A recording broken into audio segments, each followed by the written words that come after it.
I want you to think of the last group message that you were in. Maybe your friends were figuring out what to do in between studying for finals, whether they were going to go to the student center or go to Dutch Treats.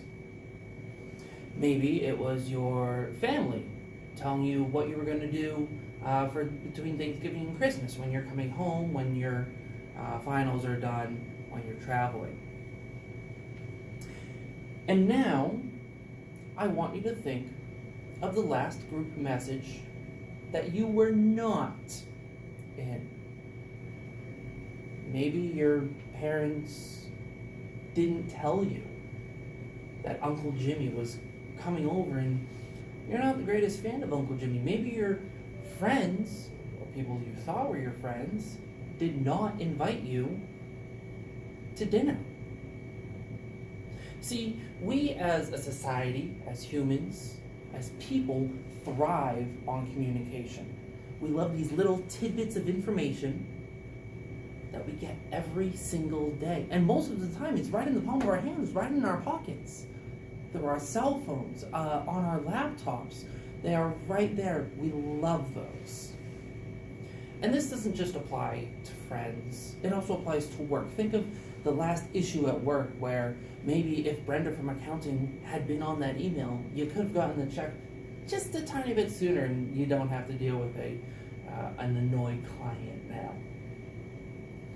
Now, before we go any further, I think it's very, very important that we go over a very basic principle that I know we all are very familiar with, but it's worth repeating. See, a long, long time ago, there was a guy called Aristotle. And Aristotle said for communication there has to be a sender, a message, and a receiver. Now, of course, there's a fourth part, the medium, whether you send it through text or on written paper, face-to-face, whatever, but it doesn't matter in the context of this. What matters is the sender, the message, and the receiver. That has to exist for there to be communication. When parts of this don't work correctly, that is where you start getting into issues. See, as an undergraduate student here at Hofstra, I was a member of a club called Entertainment Unlimited. Now, through Entertainment Unlimited, we brought people to Broadway shows, we did on-campus events, and the thing that I was most involved in was movies. I planned them, I promoted them, and I did my best to improve the entire thing. I was also a drama major at the time, and there were some rumors about people wanting to do Rocky Horror Picture Show with a live shadow cast around Halloween. I said, well, hey, Entertainment Unlimited is perfect for that. And so I put two and two together, and we decided to put it on. Now, of course, we had to reach out to a few sponsoring offices, because, money. But anyway, so we planned. One of the longest email chains I've ever been on, fun fact. And so we get to the night of the event, and it all seems to be going great. We've got people ready in costumes, we're about to open the doors. And Entertainment Unlimited sells concessions. Unlike major movie chains, ours are only $1, but we sell, candy, soda, and popcorn. Someone from one of the sponsoring offices comes over and says, hey, you guys are giving out popcorn for free, right? No. Nobody had asked us to do that, had told us to do that. We suddenly got this, and no. There was no free popcorn. In fact, we had trailers, we had flyers, we had everything saying that concessions were $1. We never said free popcorn. And of course, the person from the sponsoring office said, no, you guys said you would have free popcorn.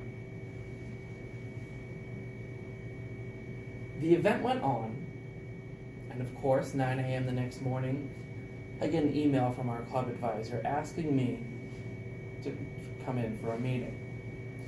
And it's in that meeting where I found out what went wrong with Aristotle's theory of communication. See, we promised popcorn for $1. We sent out the message, $1 popcorn, and it was received. What had happened during the planning process is we had an old advisor who left about halfway through the process. That old advisor had reached out to that sponsoring office that had asked us about the free popcorn and said, hey, we'll give it away for free. And here's where the issue occurred. They never told us.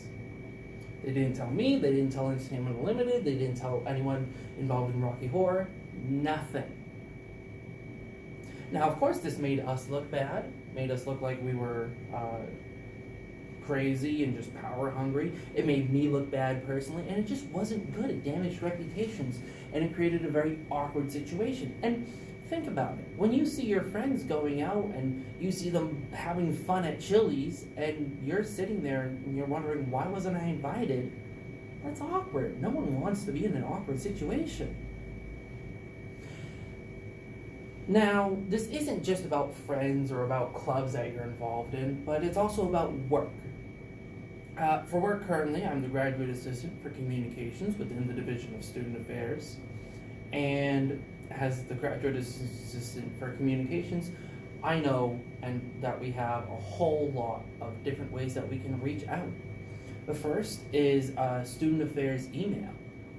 There's about 150 people within student affairs, and we have an email list with all 150 people on it. That way, if there's an event that we need to get out, a flyer we need to get out, heck, there are even office furniture giveaways that we do from time to time that are all sent out on that email so that no one feels left out. We also have newsletters we can send to specific student populations.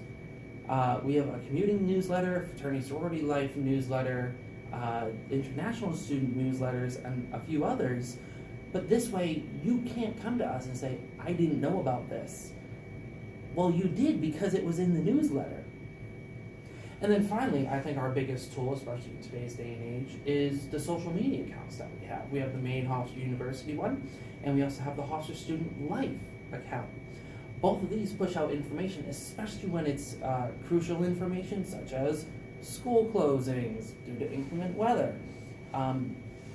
We're now not putting people at risk because we can say, all right, school is closed, and we push it off, and we text, and we put it on all of our newsletters and everything.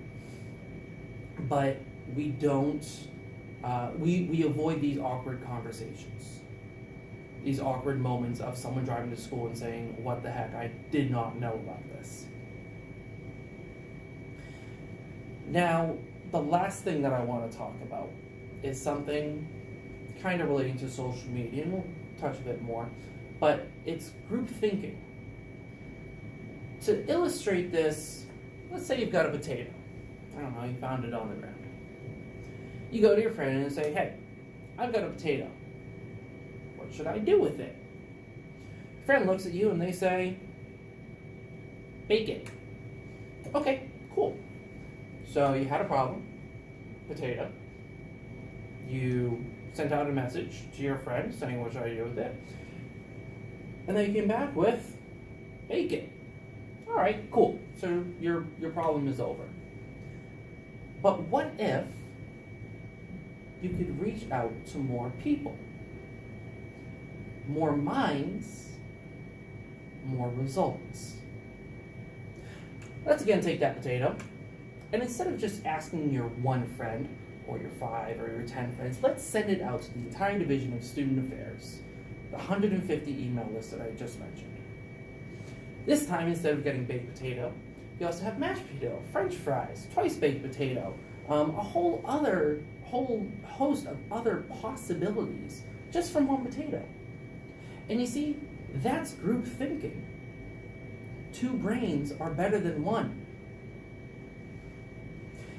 Now I'm going to take group thinking just a step forward. This is 150 people. You started with 1, you're now at 150. What if you could get your message out to 126 million people? 126 million is the average number of Twitter users on a daily basis. Now, sure, you're not going to hit all 126 million. That's just preposterous. But think about it, even a small fraction of that you're still getting your message out. And even better, it's all replying all. When you reply to a company's Twitter thread, you're replying all. Everyone can see it. So here's what I want to leave you with. The next time you go out with your friends, think of someone who maybe wasn't invited, that could be. The next time that you're doing something for work and it might be beneficial to throw someone on an email, throw them on that email. The next time you're not exactly sure what to do, utilize all your resources. And please, please, please, the next time that you are on an email with a whole bunch of people and are asked a question, reply all. Thank you.